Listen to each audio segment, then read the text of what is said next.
What's up, everyone, and welcome back to Lollipops to Die For. I'm your host, Stephanie, and this is my co-host, Simona. And today we are going to talk about the gruesome love triangle. Let's get into this.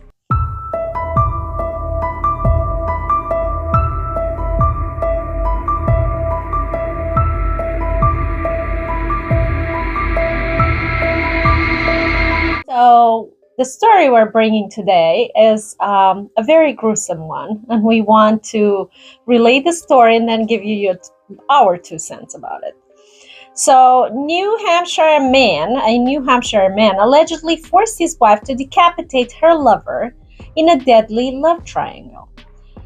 He was arrested earlier this month in connection to a missing man's death, with authorities claiming that the pair murdered him together after the husband found out about an affair that the man was having with his wife.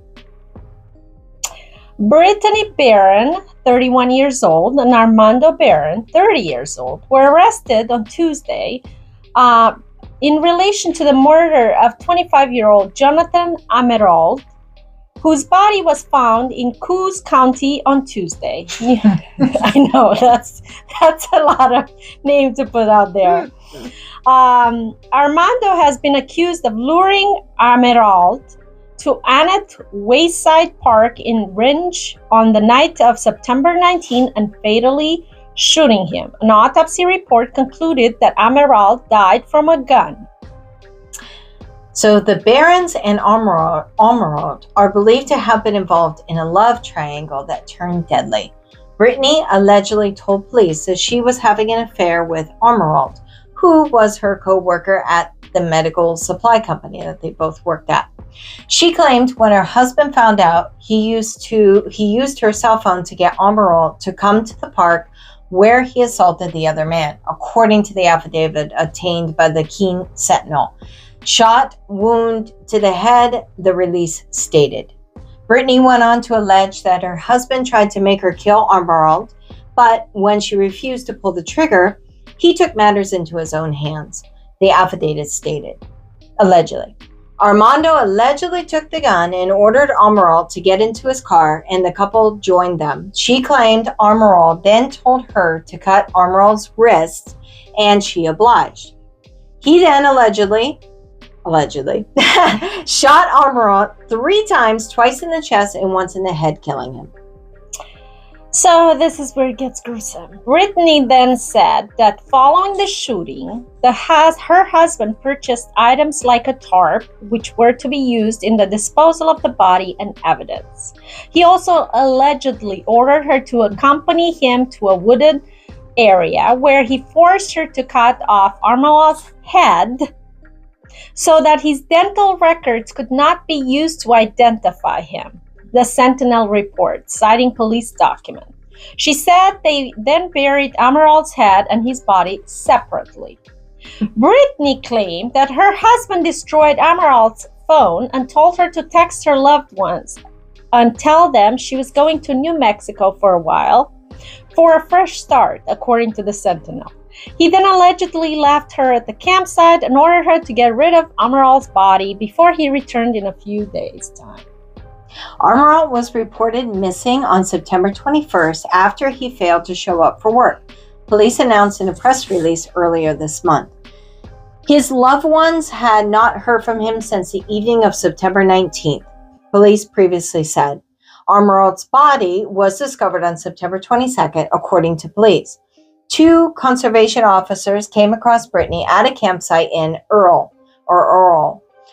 When they informed her that she was not allowed to camp there, they noticed something hidden underneath the tarp, which was later revealed to be Amerald's car, the affidavit stated, according to the Sentinel. At a later visit to the campsite, they found marks in the mud suggesting that someone had been dragged and finally what appeared to be a human body wrapped in the tarp, prompting Brittany's arrest. So Armando was arrested the following day after failing to meet with police to discuss his wife's arrest. even though he agreed to when first contacted by authorities, the outlet reports.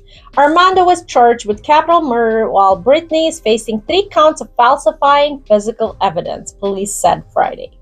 Both have pleaded not guilty, with Brittany claiming that her husband assaulted her before Amaral's murder, giving her 2 black eyes, forcing a gun in her mouth, and attempting to choke her to death, according to the sentence. Her attorney, Richard Guerriero, insisted during her arraignment Friday that she only took part in Amaral's murder because she thought her husband would kill her.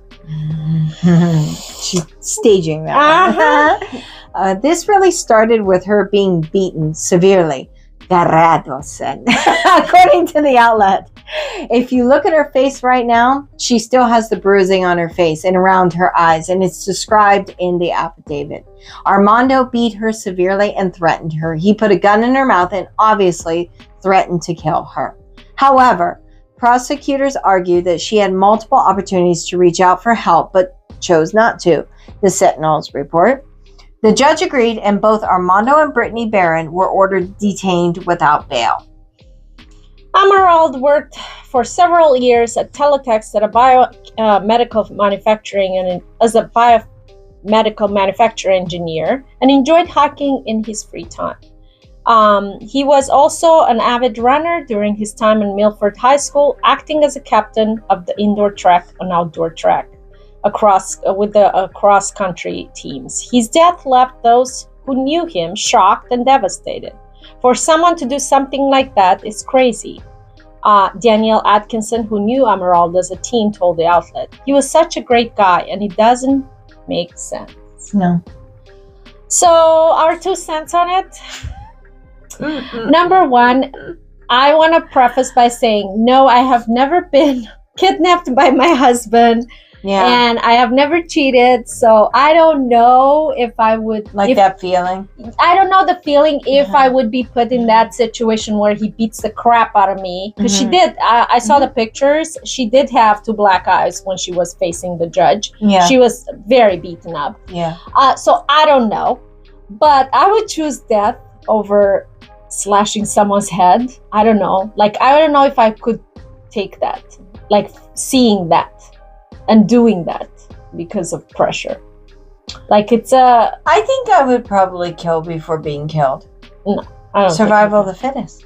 I know, but it's I mean, be eaten or be eaten, right? Right, but it's, I don't know, it's a little bit... You got a wild animal, it's going to attack you. You're, I guess, struggling for your life.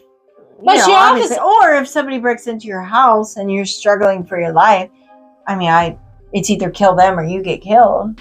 Totally true, but wouldn't you kill the bastard that is trying to force you? Yeah. I wouldn't go for the guy that I'm supposedly hooked up with. She probably should have just got them both. Oh, this is Stephanie's solution to this. Everyone. That's my solution. Just kill them both and you don't have to worry about it.